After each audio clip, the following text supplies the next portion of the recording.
والد کے لیے حدیث کے الفاظ ہیں، رسول اللہ صلی اللہ علیہ وسلم نے ماں کا حق اور قرآن نے ماں کا حق 3 گنا تو رکھ دیا، لیکن یہ کبھی مت سوچیے گا کہ والد کا حق کم ہے۔ حدیث کے الفاظ ہیں، تمہارا باپ تمہاری جنت کا دروازہ ہے،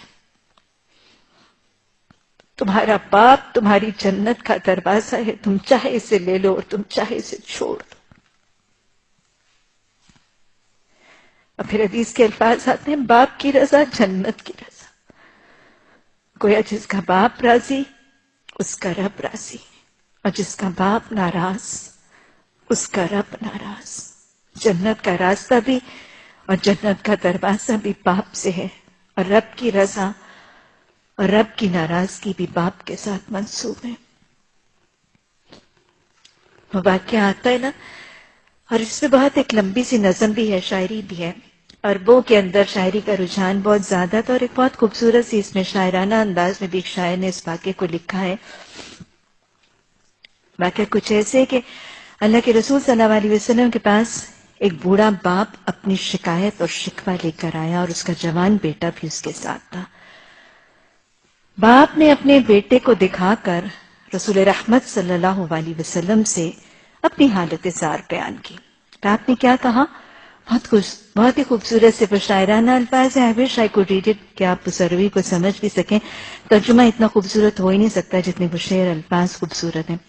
باپ نے کہا، یا رسول اللہ صلی اللہ علیہ وسلم، جب میں جوان تھا تو میں اپنے منہ کا لقمہ اس کو دیتا تھا، اس کی ضرورتیں حاجتیں اس کی پوری کرتا تھا، اپنا کل مال اپنی کل پونجی اس پر خرچ کرتا تھا۔ باپ ایسے کرتے ہیں، اس میں کوئی شک کی بات نہیں، کوئی انہونی بات نہیں کر رہا تھا، سب باپ ایسے کرتے ہیں۔ اب میں بوڑھا ہو گیا، میری کمر جھک گئی، میرے بالوں میں سفیدی آ گئی، اب یہ جوان ہے اور یہ اپنا مال مجھ سے چھپا چھپا کے رکھتا ہے۔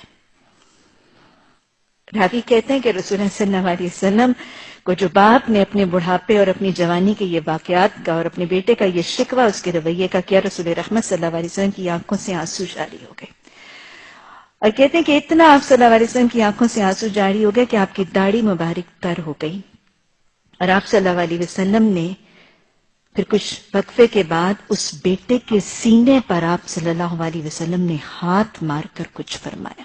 اور یاد رکھیے گا، یہ جو تاکید آپ نے اس نوجوان بیٹے کو کی تھی، یہ صرف اس کو نہیں کہا تھا، یہ حدیث تمام بیٹوں اور بیٹوں کے ساتھ ان بہوؤں کو بھی تاکید ہے۔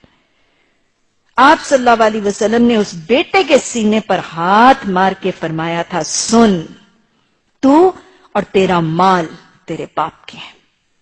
یعنی آج تو جس مالی سطح پر پہنچا ہے، آج تو جو کمانے کے قابل ہوئے، تو تیرا علم، تیرا فن، تیرا ہنر، تیری یہ ساری صلاحیتیں تیرے ماں باپ کی محنت و کوششوں اور کاوشوں کی وجہ سے تھی۔ آج تو جس مقام پر کھڑا ہے، آج تو جو کما رہا ہے، یہ کس وجہ سے کما رہا ہے؟ انہوں نے تجھے پڑھایا، لکھایا، تجھ پر جتن کیے، تجھ پر محنتیں مشقتیں کی، تجھے یہ سارا فن، ہنر، صلاحیتیں دی کہ آج تو کمانے کے قابل ہو۔ سن، تو اور تیرا مال تیرے باپ کے ہے۔